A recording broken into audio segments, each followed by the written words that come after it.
Sir हमारे एक मित्र हैं शुक्ला जी, उनकी नई नई शादी हुई। शुक्ला जी के चाचा बस्ती से लखनऊ आए, उनके स्वागत में, उनके सम्मान में सारी तैयारियां की गईं। शुक्ला जी के चाचा के लिए भोजन लगाया गया। भोजन करने के बाद शुक्ला जी के चाचा ने शुक्ला जी से कहा, बेटा सब तो सही है लेकिन बहू ने दाल पतली बनाई है। शुक्ला जी का जवाब, अगर आपका जवाब हो तो तालियों का शंखनाद करिएगा। शुक्ला जी ने कहा, चाचा जो स्त्री पुरुष की हालत पतली कर सकती है अच्छे, उसके लिए दाल कौन बड़ी बात है। बड़ी समस्याएं सर हो रही आजकल। मैं 4 पंक्तियां आपको सुनाता हूं कि पहिने रूपानी हील बाज ना मिले, हो सीधी साधी डील बाज ना मिले, लूली मिले, लंगड़ी मिले या मिले कानी, बस प्रभु पत्नी रील बाज ना मिले। बस प्रभु पत्नी रीलबाज ना मिले। लेकिन मंच बड़ा समृद्ध है, मुझे पता है कि पत्नी परिहास का विषय नहीं, पत्नी विश्वास का विषय है। 400 स्क्वायर फीट के घर में कोई हजारों किलोमीटर की यात्रा करता तो पत्नी करती है कि स्त्री करती। तो मैं 4 पंक्तियां उसके सम्मान में पढ़ता हूं कि बिना खबरों की खबर बनाती है पत्नी, डरपोक पति को निडर बनाती है पत्नी, आदमी कमा के बना सकता है मकान किंतु उसको संवार कर घर बनाती है पत्नी। बहुत अच्छे। हमने लिखा उसके सम्मान में, भले ही डर में लिखा। मैं प्रदेश की राजधानी लखनऊ से आता हूं, आदरणीय मंत्री जी की उपस्थिति है, मैं 4 पंक्तियां सुनाता हूं। देखिए सर, अभी चुनाव 5 राज्यों में हुए, हालांकि चुनाव सिर्फ 2 राज्यों में हुए, 3 राज्यों में ईवीएम हैक हुई,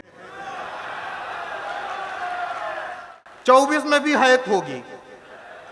अच्छा, देश में सिर्फ 2 आदमी संघर्ष कर रहे हैं, पहला राहुल गांधी, दूसरा भी राहुल गांधी। आपको क्या लग रहा था मैं कर रहा हूं? चुनाव हार गए तो सोनिया जी से पूछा लोगों ने कि चुनाव हार गए तो क्या करोगे?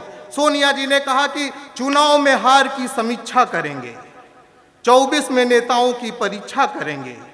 राहुल ने कहा तुम सबको जो करना है करो, हम सबसे पहले अपनी परीक्षा करेंगे। बहुत अच्छे। कहीं तुमको जो करना है करो, हम सबसे पहले अपनी परीक्षा करेंगे। मैं बताऊंगी, मैं शादी से पहले कुंवारा था, तब मैं श्रृंगार रस की कविताएं लिखता था।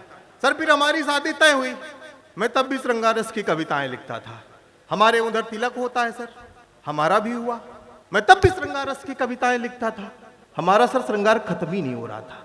फाइनली हमारी शादी हो गई, मैं तब भी श्रृंगार रस की कविताएं लिखता था, श्रृंगार हमारा खत्म ही नहीं हो रहा था। फाइनली हमारी शादी हो गई। एक दिन हमारी श्रीमती जी हमारे सामने मुंह धो के खड़ी हो गई।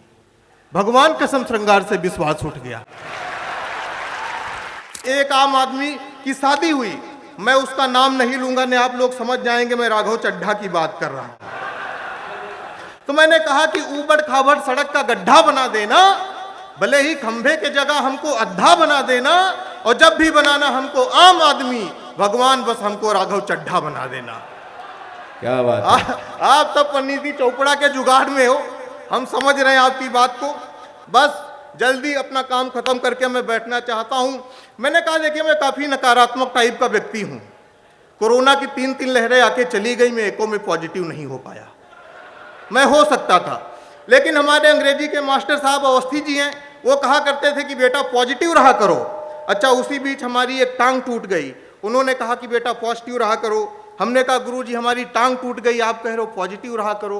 कहने लगे बेटा पॉजिटिव इसलिए रहा करो क्योंकि जैसे तुम्हारी हरकतें हैं दोनों टूट सकती थी। अवस्थी जी की 8,000 रुपए फीस बाकी थी, हमारा प्लास्टर कटा, मैं लेके पहुंचा 4,000। अवस्थी जी अभी काफी निगेटिव थे। हमने कहा गुरुजी पॉजिटिव रहा करो। उन्होंने कहा बेटा 8,000 फीस बाकी थी, 4 लेके आयो। हमने कहा गुरुजी जैसे मेरी दोनों टांगे टूट सकती थी वैसे मैं आपकी 8 मार सकता था, 4 लेके आया हूं। तब से अवस्थी जी काफी निगेटिव, मैं काफी कॉन्फिडेंस में हूं। मैं इतना कॉन्फिडेंस में हूं कि मैंने फेसबुक पे एक बार एक शेर लिखा, कनाडा की एक बंदी ने लाइक कर दिया, मैं तब से खुद को अंतर्राष्ट्रीय मान रहा हूं। तो ये सब चीजें होती रहती हैं। मैंने कहा कि जो उसने किया था सब काम लिखा था, जीवन का सब परिणाम लिखा था, चूम कर एक पत्थर को मारो पड़ी, पत्थर पर शहीद बेटे का नाम लिखा था। बहुत बहुत धन्यवाद, बहुत बहुत।